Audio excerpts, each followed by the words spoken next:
Hello guys, time to watch it because that's what this video is called. It's called I Took Revenge on Chester Full Story.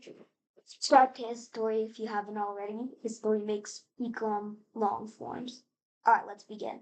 I just wanted to change my clothes after PE and get to science class without any troubles. Then, as I was sitting on the bench, one shoe off, one shoe on, I heard Chester Marshall's voice carry across the empty room. Heard you said something about me in third period. Beach. I hadn't. I never said anything about anyone. I felt my stomach in knots. Turned around to see Chester, 6 Why is Bird that inches from my face, all 4'11", 110 pounds of him. His big brother Bo had the locker room door closed as he watched with his arms crossed. Bo's twin brother Cody leaned against the lockers, looking bored. Both of them were 6'8", 300 pounds each, and were starting linemen on the football team. They were both 20 years old and still walking the halls of my high school like... If you're in high school and 20 years old, are we serious, bro?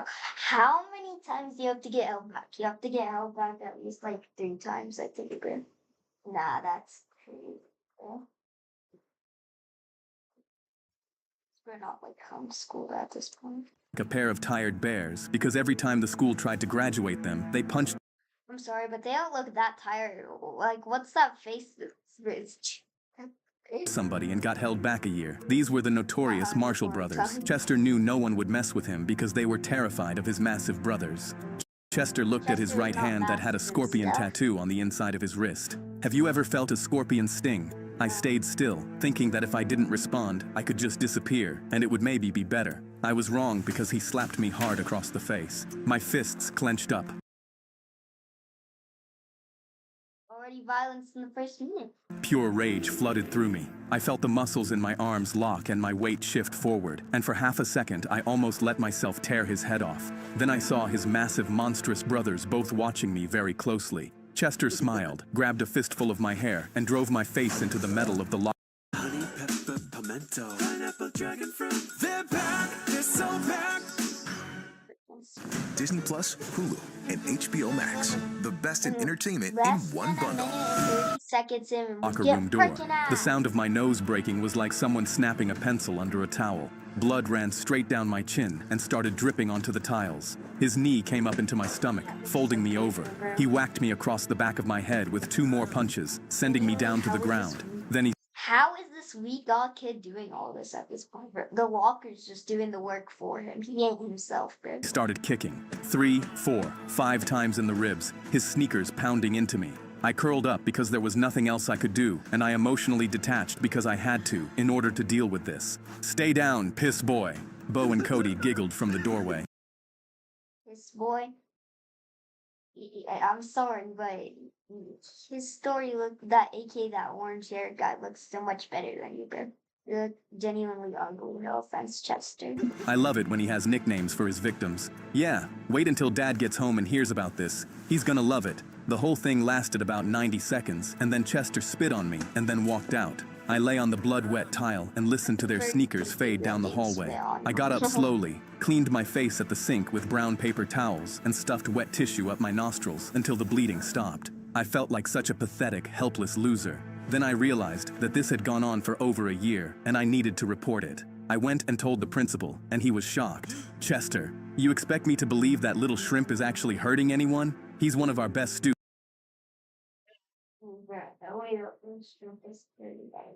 Maybe like Cody and that. Whatever that is. That other person. I don't even know. Students, don't you have anything better to do? Get out of my office. On my way out, I bumped into Chester's father, Wayne Marshall. Watch where you're going. He giggled and then hugged my principal. I was horrified. Yo, is bro gay with the principal? No wonder he backed up Chester. He was friends with his dad. To make matters even worse, Wayne had just come out of prison after a 10-year stint for manslaughter. The principal... Yeah, so bro's a murderer. Yeah, bro's freaking gay with the principal. How's bro even not banned from this freaking school? saw me staring at both of them and nudged Wayne. This dumb kid actually just told me that Chester is picking on him. They both busted up laughing so hard that even the secretary joined in. I felt so small. Then Wayne called out, "Yeah, all 4 feet." Not as small as that little Chester kid. Nothing of him. They cracked up even harder as the principal blurted out, "Stop! Stop! You're gonna make me piss myself." The entire office erupted in laughter. I shook my head and left feeling hopeless. I felt invisible, like I didn't matter or exist to anyone. So maybe that's true. Like, can you see one? Like, Head and left feeling hopeless. I felt invisible, like I didn't matter or exist to anyone. I had no one else to turn to, so I went home that night, sat across the kitchen table from my dad, who was an ex-Marine, and I told him everything. He didn't say anything for a full minute, then looked at me with a cold, hard glare that I had never seen before. He stood up and grabbed his keys off the counter. "Get in the truck." We drove so you're just gonna deal with like 6 broken ribs and a broken nose. Okay? for 30 miles in silence. Then he glanced over at me. "This is on me. I thought I had trained you better to defend yourself. I'm really sorry, son. I think it's because after your mother died, I didn't want to be too hard on you, but that's gonna change now." That made me really sad because I knew he had always tried to do his best. I didn't ask where we were going, and he didn't tell me. We finally pulled into a strip mall parking lot. The sign over one of the doors read, "Combat Sports." Through the front window, I could see a boxing ring, a row of heavy bags, and a man inside taping another fighter's hands. I felt really insecure and scared. I'm too Why are you taping? Yeah. Why are you taping a different fighter's hands? Are you trying to do like? Are they supposed to be your dummy or some shit? busy to train you in the way you should be trained, so I'm handing you off to a fellow Marine. Dad walked me through the door, and the man came over. He was maybe 5'10", lean, with cauliflower ears, and the kind of nose that's been broken so many times, it was barely there. "It's great to see you, Rico."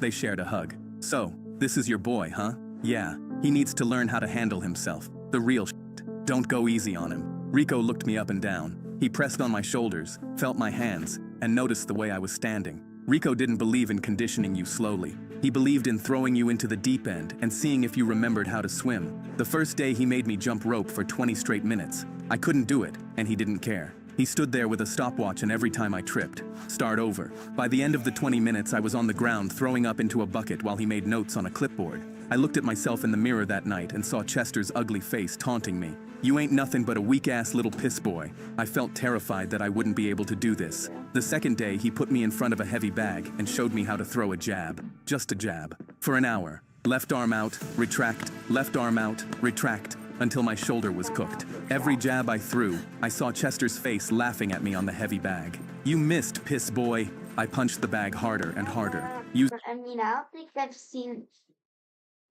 him miss a shot yet. How can you miss the whole punching bag, genuinely?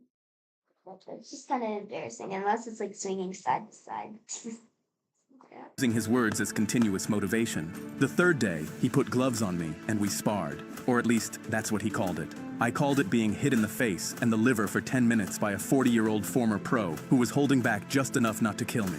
By the end of the round, I was crying. He pulled That's a little bit of a long name. the gloves off my hands. "Save your Are we tears gonna end the name yet? for someone who cares. See you tomorrow." I went back the next day, and the next. I'd still get emotional after getting hit. Rico pulled me aside. "It's not just about the physical. You're gonna get tested mentally, and that'll be the hardest test you ever face." I understood. You, just you, building your app on base 44. And started to harden on the inside. I trained 6 days a week for months and months. Then one Tuesday, I looked at myself in the mirror, and my shoulders weren't the same shoulders I had in January. My jaw was set differently. There's a vein running down my forearm that wasn't there before, and my abs are starting to show. I went to school and saw Chester walking with his big brothers down the hallway and thought to myself, "Just wait until the last day of school, you piece of crap. There's a tornado coming." As I kept sparring, I started to find the rhythm and find the openings. I knocked a semi-pro onto his back with a left hook he never saw coming. He got up laughing, slapped me on the shoulder, and told Rico, "He's getting good." Rico nodded. Through all of it, I said nothing at school. I let Chester keep taking my lunch money. He took it on a Tuesday, and I handed it over without a word, my eyes staring down at the floor, the way I had been doing it ever since sophomore year. He shoved me into a locker on the way out of English class, and I bounced off it and kept walking like I always had. He poured Coke down my back in the cafeteria one day, and I sat there and let it run down into the waistband of my jeans. I didn't move, and I didn't speak. I wanted him to think that nothing had changed. I wanted him relaxed. I wanted him sloppy. I was stoic and quietly cold and had nothing but revenge on my calendar. June 14th, the last day of school. That date was the only thing I cared about. June Let's see. Yeah, my calendar doesn't have any work. Yeah, okay. 14th was a half day. Everyone was hanging out in the courtyard. Kids running around signing each other's yearbooks and crying about how much they'll miss everyone. I walked through the building with my backpack slung over one shoulder, and I didn't sign anybody's yearbook. I didn't care about anyone, not even Lauren anymore, who pretended I didn't exist my entire senior year. I went out of the side door by the gym, and I found Chester behind the building, smoking a cigarette next to the dumpster. He saw me, and he gave me that same little smirk. "What's up, piss boy? Want another ass whooping?" He shoved me in the chest. I let myself rock back a half step. He shoved me again, harder. I stayed quiet. I let my hands hang loose at my sides. He wound up for a slap. I smiled, feeling excitement I never knew I could feel. "Hey Chester, have you ever felt a scorpion sting?" He stared at me, confused. 14 months of pure, murderous rage formed within my gut as my left jab sprung out. 7 months of left arm out, retract, left arm out, retract. It caught him flat on the nose, and I heard the cartilage snap. His head jolted back. Before he could process what had happened, I came over the top with a right cross that Good way to hit him because his brother caught his temple, rotated his whole skull on his neck, and dislocated his jaw. He started to fall. He didn't get to finish falling because another left hook slammed into his ribs on the way down, cracked 3 of them, and folded him sideways. As his head dropped to about waist level, a knee came up and caught him under the chin. He hit the concrete with a loud thud. I have never felt such deep satisfaction. I stood over him, breathing slow and even, the way Rico had taught me to breathe in the ring, in through the nose, out through the mouth. Then I heard a loud guttural yell. "What the hell?" I turned around and saw Bo and Cody charging towards me with rage in their eyes and clenched fists. I felt the fear grip my throat, but I put my fists up and braced myself. They rushed towards me, and right before they reached me, they stopped. They both wanted to hit me, but hesitated. They froze. Both of them were deeply conflicted with what to do. "Hit me like that." He held his arms out. "Come on, tough guy. Hit me like that." Cody pulled up next to him. "Yeah, hit one of us. Do it. I dare ya." I was terrified for a few seconds. Then I understood perfectly. "You kids can't take a swing at me, can you? You'll both be expelled, probably end up in jail." By the look in their eyes, I could tell I was right. I smiled. "You need me to swing first, then you can swing and call it self-defense." I grinned, flipped them off, stepped over an unconscious Chester, and walked away.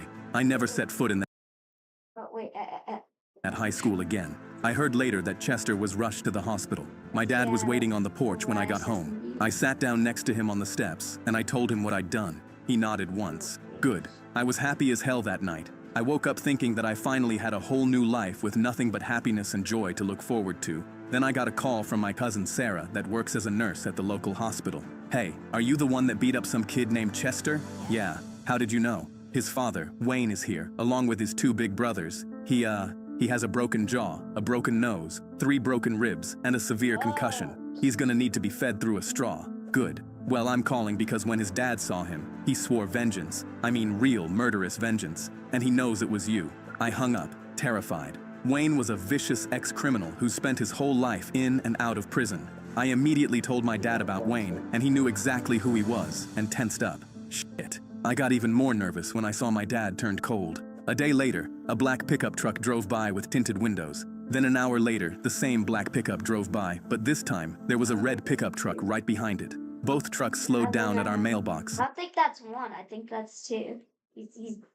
Bro, this kid's blind. Then peeled out and sped off. My dad pulled me inside. "Remember when I showed you how to handle the shotgun and the rifle?" I swallowed my fear. "Yes, sir. Refresh your memory, because these guys aren't playing around." I grabbed the guns out of the closet and went through loading, aiming, and unloading. I readjusted the scope on the rifle and got it ready while my dad checked around the perimeter of our house. He then checked all the locks on the doors and handed me rubber buckshot bullets. "We want them stopped, not dead." That gave me some sense of relief because I didn't want murder on my conscience. "Look, son, you did your part in this. You stood up for yourself and did what's right. Now it's my turn to let these assholes know that we won't be messed with. So I need you to stay upstairs." I was confused and mad. "What? Why?" "Because fighting someone in hand-to-hand combat is a very different thing than dealing with weapons. But you've been training me on how to shoot ever since I was 3. I understand that, but it's my final decision. I can't have you getting into any real trouble over this. If shit gets really bad, I will be the one to handle it, not you. Remember, real strength is restraint. Hurting people is easy. Knowing when not to is hard. I knew I couldn't argue with him when he gave me that look. Turn out every light. No seed oil, gluten, or dairy. Naturally. Introducing Nature Raised Farms. This may be the last ad you ever see. Because once I added the new free ad block extension from Capital One In the house. If they come in here, we'll still know where everything is and have the advantage. I went upstairs, turned out all my lights, cracked open my window just a bit so I could hear someone coming, and I waited. I only had my cell phone that was casting any light if I needed it. The next several minutes were completely silent, except for the eerie hum of our refrigerator. I could hear and feel my heart pounding in my chest. A few seconds later, I noticed my cell phone had no service. They must have cut our Wi-Fi connection at our electrical box, which meant we couldn't call the cops. Then my stomach dropped when I heard footsteps coming from the outside. I quietly looked out of the edge of my window blind and saw Wayne Marshall, Bo, Cody, and what I assumed was Wayne's brother, who was a massive tattooed monster of a man. They were all carrying handguns and shotguns, and I'd bet my life that they weren't loaded with rubber bullets. I quickly turned away, having never felt terror that deeply coursed through my veins. I looked out again and saw Wayne pound on our front door and call out, "Your boy has a debt to pay. My son is on life support from a concussion that he did not deserve. He's an innocent, fragile, small kid that your son bullied." I shook my head in disgust at how bad of a lie that was. "So you're gonna hand over that dickhead son of yours, and we're gonna beat his little ass into oblivion, and you're gonna watch. Or else we'll come in there and take out whoever we need to. And we are not leaving this property until justice is served." I felt a burning mix of fear and rage boiling up in me. My dad wasn't having it. I don't know what kind of lies you've been told about your angel of a son, but it's all bullshit. For over the last 2 years, that tiny bully tortured and beat up my son every damn day at school, and those big brothers of his were helping. I grinned, proud that I had an awesome dad who had my back. Then I heard Cody chime in. "He's lying, Dad. We both saw his kid beat up on Chester because he's so small." Wayne called out even louder. "It looks like you and I are at an impasse and have different understandings of what has occurred. So I'm going to give you 10 seconds before we bust this door down, and I am not leaving here until justice is served, and I bring that little piss boy to the brink of death." I felt a chill travel up my Yeah. He wasn't even talking into the door. He was like turned the other way around and goes, "So basically," and he was like 2 feet away. spine. He wasn't kidding, and he was willing to follow through. That scared the crap out of me. My father wasn't afraid at all. "I'm gonna warn you redneck assholes one time. If you take one step inside my house, you will be fired upon. And just so you're aware, I was Look. This is the door right here. Versus this. Bro, who are you talking to, bro? planning to arm myself with rubber bullets. Well, those have been switched out to real bullets. So you will be taking your own life in your hands if you bust in here." There was a cold silence. I felt them hesitate after hearing that. I peeked outside and saw Wayne signal to Cody and Bo to head around to the back. The uncle went to the side of the house, and Wayne started kicking in at the door. Our house was old, and the wooden door wouldn't hold up for very long. Each kick he landed, I heard the wood splinter and crack. Then I heard the glass of our side window crash through. The fragile quality of my house made me feel so vulnerable to outside forces. There was no protection, and I hated that Dad wanted me to stay up here. I paced frantically, desperately wanted to go down and help him, so I grabbed my shotgun and waited at the top of the stairs. I looked down and couldn't see where my dad was. Then Wayne's boot busted through the front door. I got startled. Then I saw Wayne reach in, unlock it from the inside, and swing open the broken door. Only moonlight was casting any light into the room, and I thought to myself, will this be my last night on Earth? Wayne entered, shotgun aimed. Then I saw Cody and Bo climb in through the side window and heard the back door getting pounded in by their uncle. I'm gonna check that real quick. Why is OBS Studio open? Oh yeah. Hey, you can't see the screen? Weird. Okay. Alright.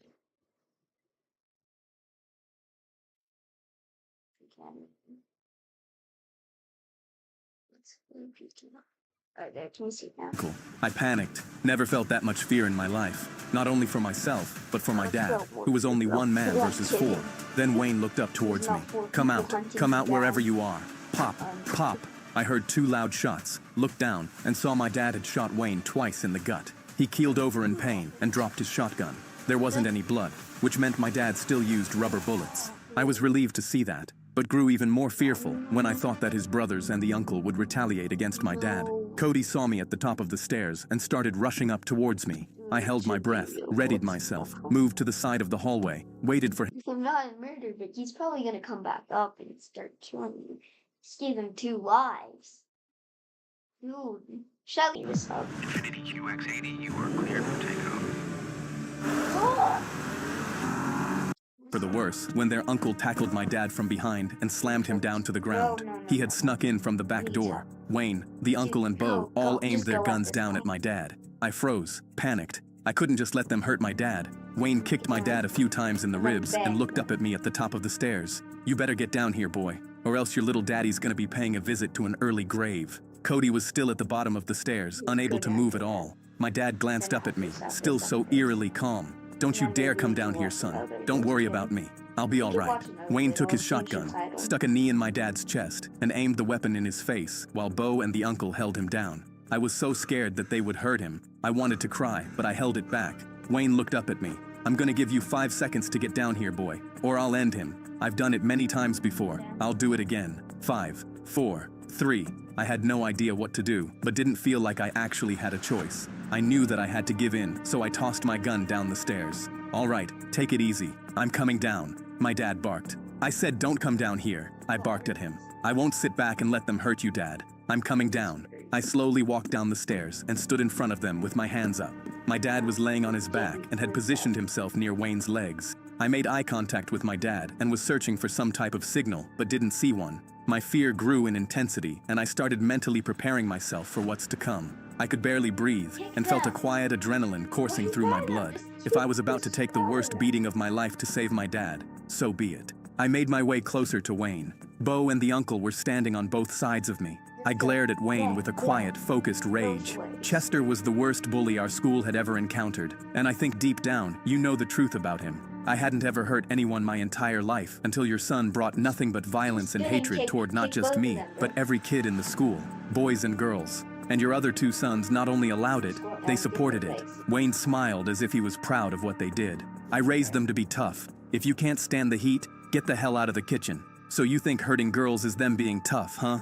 Wayne wasn't about to back down. The bitch probably deserved it. Bo and Cody laughed. That enraged me. I thought to myself, they might get the best of me, but I will take them to the grave with me, so help me God. Wayne gestured at Bo. Grab him, take him out back. It's time to enjoy the sweet taste of justice. This whole situation tested my will. This is what Rico was talking about. This was the ultimate mental test, and I was prepared. I knew that I needed to act quickly, so I nodded at my dad, giving him a signal. I took a long, deep breath in, knowing we only had one chance at survival. My dad nodded back, so I quickly threw a spinning sidekick into Bo's ribs and heard 3 distinct cracks. He keeled over in agonizing pain. His ribs definitely busted. At the same moment, he keeled. So I quickly threw a spinning sidekick into Bo's ribs and heard 3 distinct cracks. What's that face, bro? What's that face? What's this face? He keeled over in agonizing pain. His ribs definitely busted. At the same moment, my dad grabbed the uncle's leg, tripped him, wrapped his legs around his neck from below, and put him in a strangling chokehold. He was literally like, was still really weak and sitting off to the side. His jaw was wired shut. I leaned down to him and whispered, "When I think about how bad I beat your ass, it gives me the warm and fuzzies." alright, chat, I'm gonna wait for this stupid ass. Go ahead, just say it. Oh, stop! It's totally time. Can't wait. I like that attitude. For Alright, so basically I'm gonna go to this so you guys can chat. I'm just gonna leave chat open. I'm gonna go grab a snack real quick. So if anyone's reading this, I'm just grabbing a snack.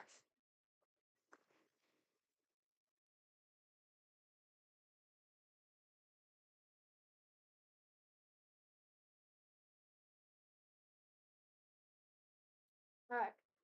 Just in case anyone joins while I'm grabbing a snack.